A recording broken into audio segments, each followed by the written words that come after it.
Bismillahirrahmanirrahim. Pernyataan sikap Himpunan Alumni dan Santri Lirboyo se-Jabotabek atas tayangan Trans 7 yang merendahkan pesantren, khususnya pesantren Lirboyo. Saya Muhtar Said, Direktur LBH Syarikat Buruh Muslimin Indonesia bersama tim telah melakukan kajian terhadap tayangan yang dipublikasikan oleh media Trans 7 yang itu berdampak negatif terhadap pesantren. Cenderung merupakan serangan terhadap harmoni dan ketentraman masyarakat. Jadi sekali lagi kami mengakui kelalaian kami dan kami mohon maaf atas hal tersebut. Untuk kedepannya ini akan menjadi pelajaran bagi kami untuk lebih teliti dan untuk bisa memahami rasa hubungan antara santri dengan para kiainya, dengan pengasuh, dan dengan alumni. Kiai Haji Abdul Muiz atau akrab disapa Gus Muiz, pengasuh Madrasah Budaya Pungkuran Desa Kutoharjo, Kecamatan Kaliwungu, Kabupaten Kendal, Jawa Tengah, memberikan tanggapan lugas terkait kontroversi tayangan ekspos unsensor di Trans 7, Senin 13 Oktober 2025, yang viral dan dianggap menghina kiai serta dunia pesantren, khususnya Pondok Pesantren Lirboyo Kediri, Jawa Timur, yang berujung pada viralnya seruan boikot Trans 7 di media sosial. Gus Muiz menegaskan bahwa permasalahan utama atau musuh yang dihadapi bukan semata-mata Trans 7, melainkan kapitalisme global. Dia berpendapat, konten yang diangkat dalam tayangan Trans 7 tersebut sejatinya merupakan manifestasi dari hierarki sosial yang telah menjadi algoritma publik di tengah masyarakat saat ini. Dengan kata lain, Trans 7 hanyalah media yang menampilkan kondisi atau kecenderungan sosial yang ada. Sikap ini menggarisbawahi pandangan Gus Muiz yang menilai akar permasalahan dari tayangan kontroversial tersebut adalah dampak dari kapitalisme atau sistem ekonomi global yang berorientasi pada keuntungan atau rating dan seringkali mengabaikan nilai-nilai etika serta budaya, termasuk penghormatan terhadap tokoh agama dan lembaga pendidikan tradisional seperti pesantren. Gus Muiz menyerukan agar fokus perlawanan dialihkan kepada ideologi yang mendominasi media, bukan sekadar kepada media atau platform itu sendiri. Sebagai jalan keluar, Gus Muiz menekankan perlunya kesadaran kolektif atau muhasabah kolektif dari berbagai pihak untuk mengevaluasi dan memperbaiki kondisi tersebut, alih-alih hanya berfokus pada boikot atau menyalahkan satu pihak saja. Jadi sebenarnya kasus Trans 7 itu adalah komprador saja sebetulnya. Komprador dalam artian narasinya sebetulnya di algoritma publik itu sudah ramai. Bergulir soal apa? Soal hierarki sosial. Itu yang pertama. Soal orang melihat ini sebagai hierarki sosial. Mulai orang menggugat soal relasi muhibbin dengan habaib. Jadi dulu itu kita sudah membaca bahwa algoritma publik itu sudah mulai mempertanyakan konsep hierarki sosial. Nah, Trans 7 itu sebenarnya hanya sebagai karena TV PH gitu kan. Nah, saya ingin menjelaskan begini. Ada tiga variabel yang mau kita lihat. Yang pertama adalah santri merunduk terhadap guru. Yang pertama. Yang kedua, santri ngamplopi guru. Atau salam tempel atau istilahnya. Kemudian yang ketiga, guru itu naik mobil Alphard, kira-kira kan itu. Nah, saya ingin melihat begini, terkait santri mendekati guru dengan cara menunduk dan sebagainya, itu saya masukkan sebagai bab yang namanya hierarki sosial. Hierarki sosial di masyarakat Jawa, masyarakat peradaban dunia pun sebetulnya itu biasa terjadi. Di Yogyakarta saja misalkan, bagaimana rakyat Jogja itu menganggap Sri Sultan itu, Engarso Dalem itu dawuh, tidak berani ngomong atau apalagi baik dalam. Itu menunjukkan ada hierarki sosial yang kalau dalam istilah sosiologi kita sebut sosiologi Jawa sebagai patembayan. Patembayan itu berkumpulnya masyarakat yang terorganisir. Kalau dulu Bung Karno pernah menggagas yang namanya demokrasi terpimpin. Artinya bahwa ada sosial masyarakat yang memang butuh leaders. Nah, dalam hal hierarki sosial di pesantren antara santri dan kiai, itu juga bagian yang tidak terpisahkan dengan simbiosis mutualisme. Kenapa? Karena kalau ada seorang pengusaha memberikan kita pinjaman modal, kemudian usaha kita sukses saja, kita memberikan sesuatu. Apalagi terhadap kiai yang memberikan kita ilmu dengan tulus ikhlas, maka kemudian sudah menjadi simbiosis yang mutualisme ketika santri itu menghormati gurunya, kira-kira kayak amplop gitulah, atau memberikan sesuatu. Itu saya kira itu hierarki sosial yang biasa. Nah, kemudian ini menjadi framing yang coba disatu padukan. Ini kemudian menjadi framing bahwa ada feodalisme di pesantren. Ini yang mau saya pengen saya luruskan. Ini bukan feodalisme di pesantren. Ini adalah hierarki sosial yang terbentuk secara organik, secara organisme kultural ketika santri mengaji dikasih ilmu dan santri. Nah, kemudian kenapa ini kemudian di framing? Karena kita melihat dinarasikan kiai ini mobilnya mewah atau bersikap hedonis.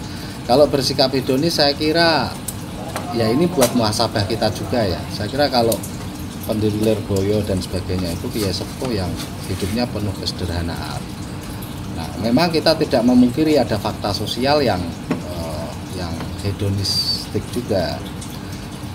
Nah, tapi kemudian bahwa saya ingin melihatnya dari angle yang berbeda, Mas Dwi.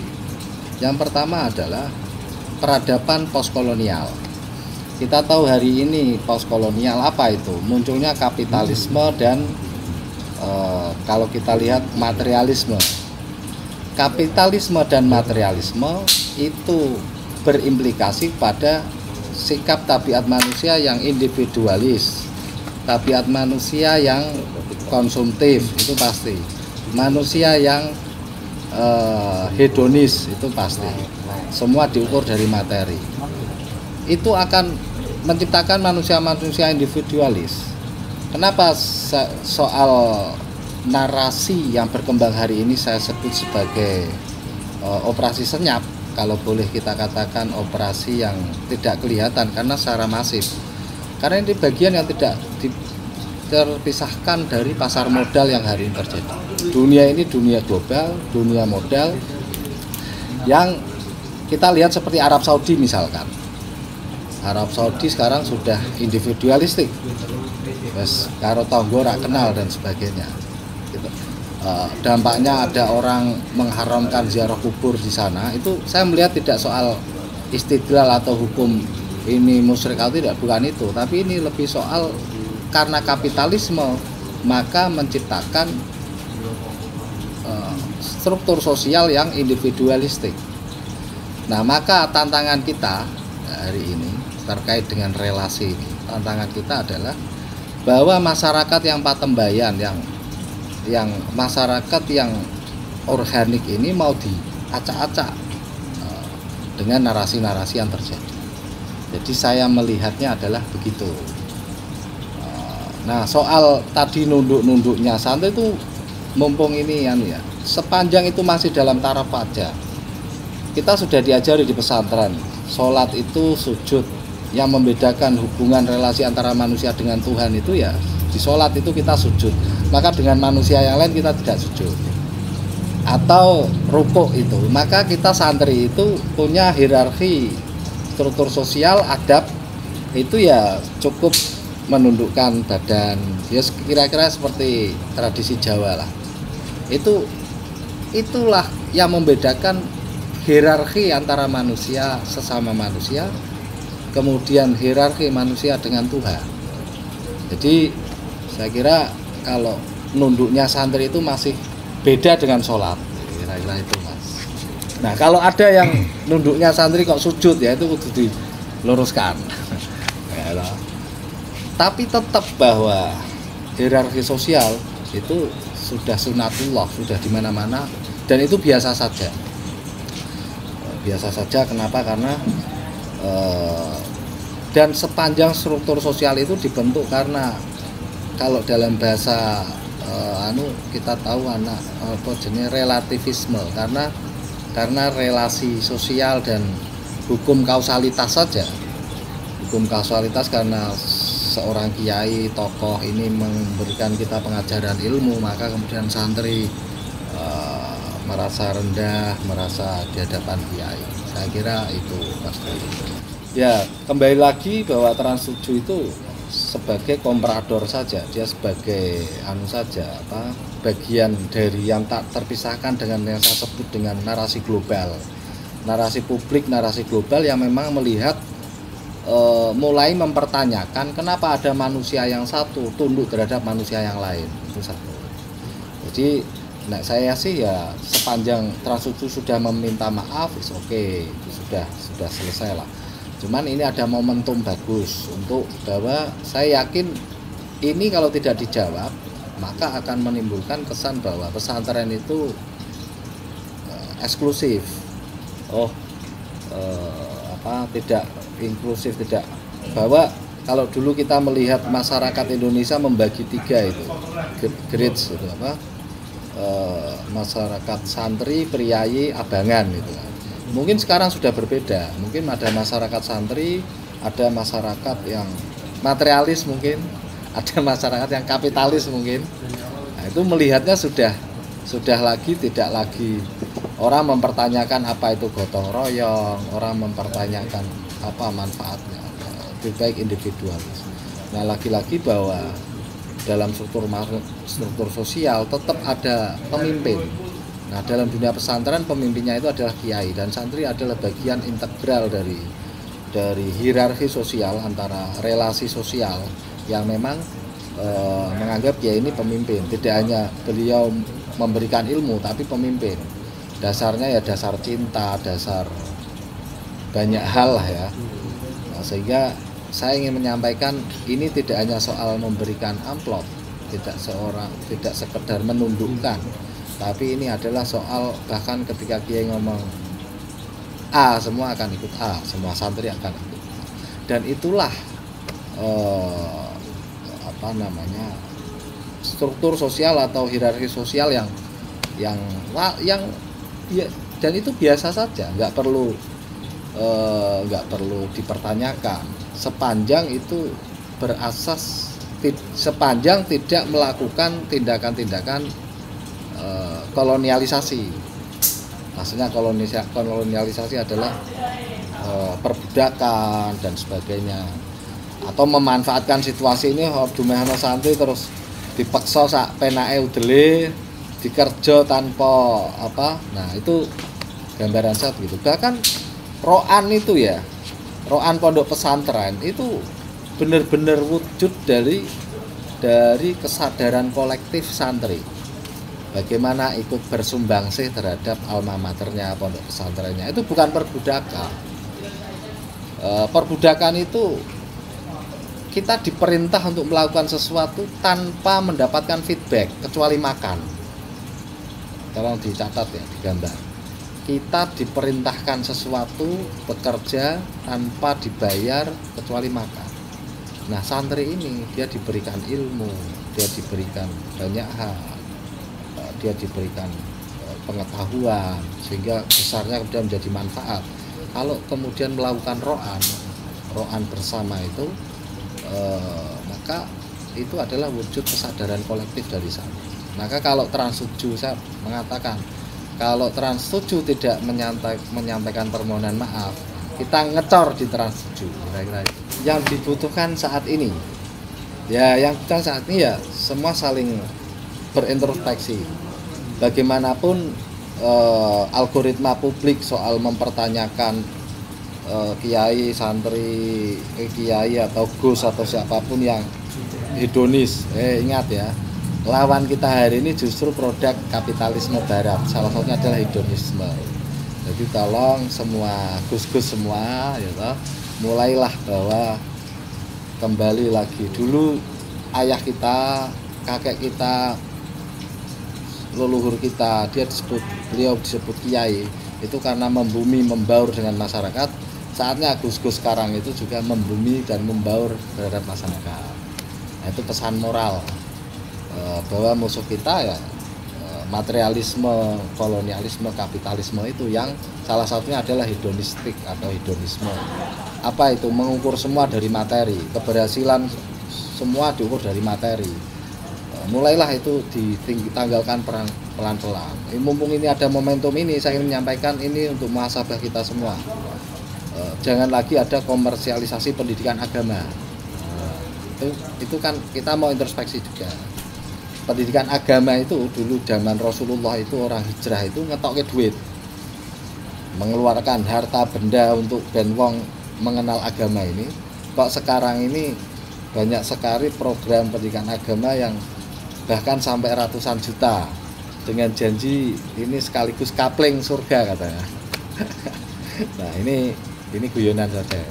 Tapi yang jelas bahwa pendidikan agama saatnya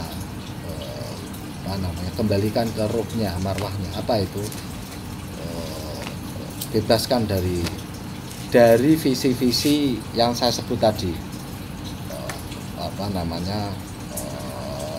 Kapitalisme, materialisme, itu kan semua komersil, semua diukur dari uang.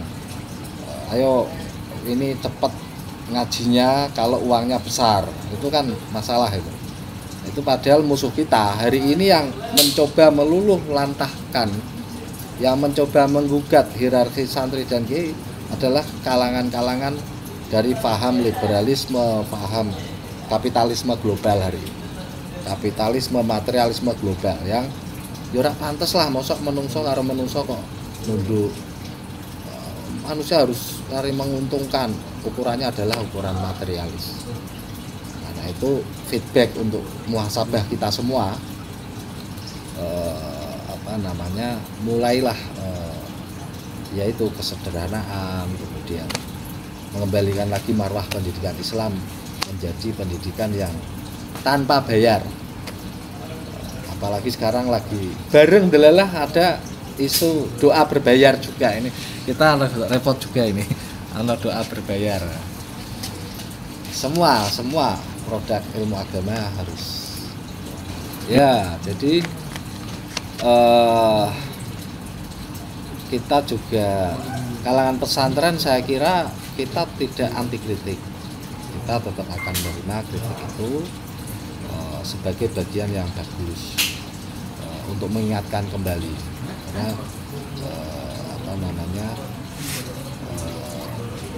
mengingat kembali bahwa kita ini manusia yang butuh masukan dan sebagainya untuk berbenah dan berubah. Nah, termasuk tadi itu ya ini buat muhasabah kita saja. Kita tidak menampik opini publik seperti itu, pendapat publik yang seperti itu kita tidak menampik, tapi tetap saja bahwa relasi santri dan kiai yang seperti itu saya kira tidak perlu digugat atau dipermasalahkan.